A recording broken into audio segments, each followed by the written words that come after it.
In today's video, the perfect post-workout meal.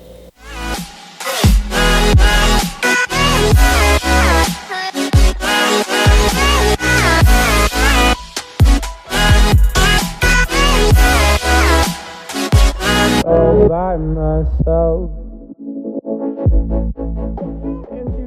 Hey guys, what's going on? This is Paul Ravella from ProPhysique.com. In today's video, we're going to discuss what the perfect post-workout meal for you should look like.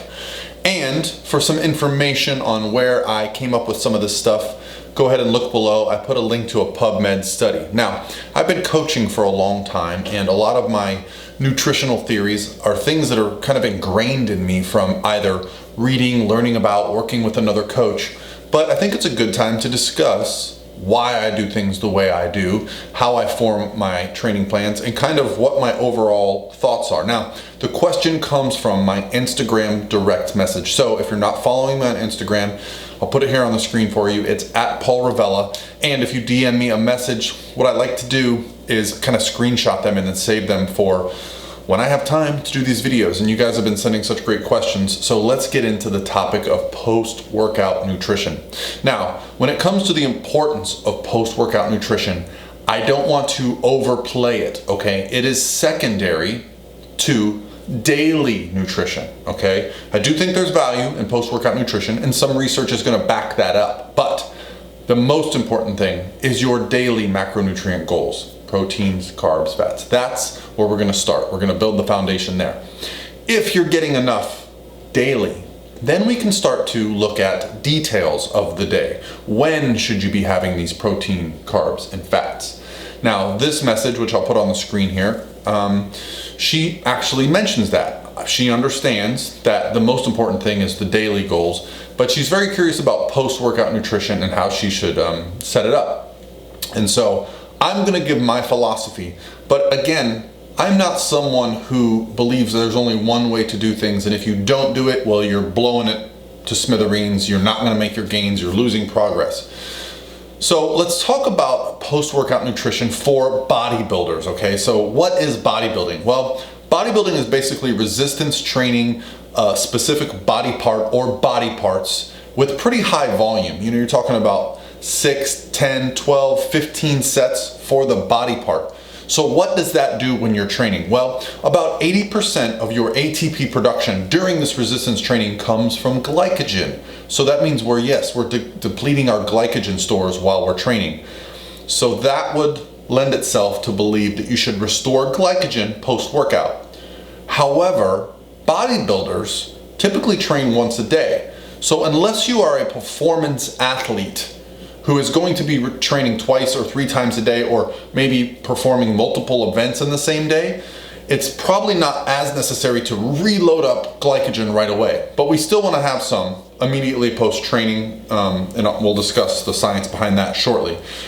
But when we're talking about a competitive bodybuilder, now the day of the show, when you go out for your class and you flex and pose and you pump up, well, you might want to replace that glycogen for the next time you go on stage, especially if you're a badass and you're going to be in the overall later, okay? We do want to replace some of that glycogen. The majority of the glycogen stores are going to be local. So if you're training a bicep, you're going to deplete from the bicep. Exercise stimulates glucose uptake. So I know a lot of times you hear about things like, oh, we don't want to have too much carbohydrates, we don't want to have sugar because that is going to promote fat storage. Well, it's possible that it could promote fat storage, but if you've just trained or are resistance training, it's going to stimulate more uptake of glucose. So if you have a set amount of carbohydrates for the day and you have the majority of them around your workouts, well, it would tend to reason that the majority of that is going to be used to restore glucose uptake.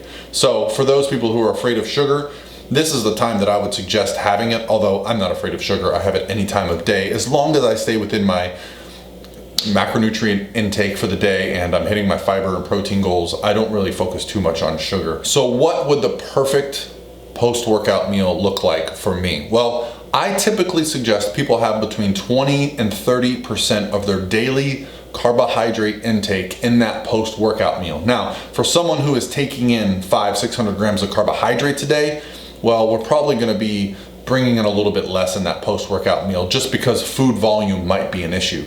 So I like to keep the post-workout carbohydrates to something very easy to digest, something that's easy on the digestive system, that's going to get in, get through, and get to your muscle cells. I will also say this: if you're not training in a fasted state, meaning you have eaten prior to working out, well, remember, the digestive system takes time. So it's not going to be as essential for someone who has been eating all day to focus on that post-workout meal. However, if you are in a fasted state, it becomes essential that your post-workout meal contain a high amount of carbohydrates to really focus on getting the glycogen restored. Again, these are going to be preferences. I'd also like to state, in my opinion, I'm dealing with people who are typically in a fat loss phase or getting ready for a show, and when we are very low on body fat, that I feel is an even more important time to focus on macronutrient timing. Again, the most important thing is going to be your daily totals, but the next level of importance is going to be the timing. And for someone who is, let's say, a performance athlete or a physique athlete who is at very low body fat, I want to focus on getting 25, 30, 35% of your daily carbohydrates in that post-workout meal.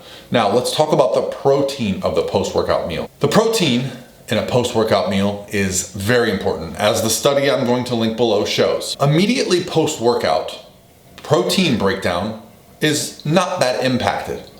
But the studies have shown that if you wait up to 2 or 3 hours, you can actually get into your protein balance is negative, meaning you're turning over, you're losing more than you're gaining. We kind of want to avoid that if we're talking about a physique goal or a physique athlete or, resistance training, bodybuilding, trying to get stronger for the next session. So I suggest that you have within an hour, 30 to 45 minutes, an hour post-workout, you have enough protein that's going to fit your daily goals. It's going to help with muscle protein synthesis, okay? I'm not going to get too in depth, but if you read the study below, you can look at things that happen like AMP kinase, mTOR, and the benefits of having a protein meal pretty much immediately post-workout. Now, what does that look like for you? Well, for some people, they can do whey protein, and that's an easy solution, right? You just bring it with you to the gym. You can have a shake on the way home. I can't do whey protein. It kind of messes with my digestion. So I just basically come home and I have a meal waiting for me, a high protein meal with some lean meats, something that I like, and I find that very effective for myself. I just make sure I plan around it so I can have something post-workout. So what does it mean to reach your leucine threshold? Well, you basically want to have enough leucine in that post-workout meal to stimulate protein synthesis. Protein synthesis is already going to be elevated from the workout. So what does that mean? Well, 10 grams to 20 grams of protein is usually going to be a pretty low on the leucine threshold scale. So we want to make sure we're getting a little bit more. I would suggest 25 to 30 grams of high quality protein immediately, okay? So what's a high quality protein source? Well, of course, whey is a very high quality protein source. I like lean meats. If you like eggs, whatever it might be, if you're a vegan, you'll have your sources, but a high quality protein source, meaning it's very protein dense, very good amino acid profile. We're gonna have that immediately post-workout. For carbohydrate sources, I wanna focus on things that digest rather easily. I'm a big fan of like white rice, things that I feel like I can get in, white potato, perhaps pasta, whatever it might look like for you, whatever your food of choice is. These types of things post-workout are gonna get into our system very quickly, feel easily digested. And then the most important thing is what the rest of your day looks like, right? Is this the last meal of the day for you? Well, if it is, you might need to take in a little more fat than other people. I tend to suggest keeping fat pretty low around the workout. Why? Well, because I have the carbohydrates raised up. So when we're talking about food volume meal by meal, if you're eating 4 or 5 or 6 times a day and you have a lot of fat in your pre and post workout meal, you might have a little less fat in the other meals of the day. Meaning, since your carbohydrates are at a higher percentage, 40 to 50, maybe higher a percentage of your carbohydrates around your workout, you're gonna have less carbohydrates as those other meals. So I'd prefer to keep fats higher at those other meals so we can have a little more food volume evenly spread throughout the day. Again, because what matters most is our daily total intake. Now, meal timing, that's gonna be up to you around when you train. I like to have a nice meal before I train. I like to have a nice meal after I train, but that's my lifestyle. That's how I set it up. Some people get up and train at 5:30 in the morning. Do I suggest that that person that gets up at 5:30 in the morning has a huge pre-workout meal? Probably not, okay? It's probably going to be their last meal the night before that is their pre-workout meal so they can get up, train in a state where they feel comfortable. I might suggest that they have a branched chain amino acid supplement before they get in the gym. All right, guys, that's gonna be it for me today, okay? So again, a post-workout meal, what would I suggest? Let me give you some numbers. 20 to 40 grams, probably 25 to 40 grams of protein minimum, right? Anywhere in that range. And then carbohydrates, I'm gonna say 20 to 35% of your daily carbohydrate intake, unless you're talking about getting more than 80 grams of carbohydrates in a single meal. Then food volume might become an issue. Although you might feel good post-workout, you might just wanna pound some carbohydrates. So, I would try to get 25, 30 grams of carbohydrates minimum, and as much as 80 to 100 grams of carbohydrates in that post-workout meal. Again, easy to digest sources on both ends. You wanna make sure this meal kind of digests quickly and feels good. Now fats are important for digestion. So I do like to keep fats in this meal. I wouldn't suggest trying to go no fat. I would try to keep fat around the 8 grams, maybe as high as 20 grams a meal. Just depends on what your fat intake looks like for the day. Again, I am a coach that promotes a high carbohydrate intake for performance, for recovery. And so if you're on an approach that is high fat, low carb, it's probably gonna change things drastically. So this doesn't really apply to you. All right, guys, that's gonna be it for me today. Hope you have an awesome Sunday, and I'll talk to you tomorrow.